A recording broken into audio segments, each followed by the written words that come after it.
My name is Dana Park. I'm with Great Western Flooring in Naperville, Illinois.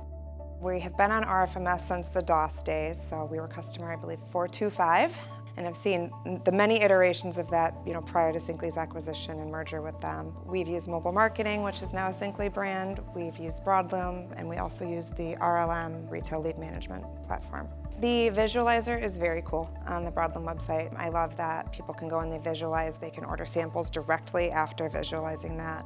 We do have a sample code that we can give customers that helps kind of remove that obstacle of them actually proceeding with that process. That's been really nice. It's just an extension of our service level that they get in store for us.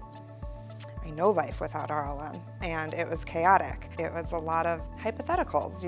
We hope we have our finger on the pulse of what's going on, but no one can say for sure. It was very manual, a lot of paper trail, sample checkout forms and that kind of stuff. So being able to have that data set live and be manipulated in live time to get some conclusions that are fact-based has been huge.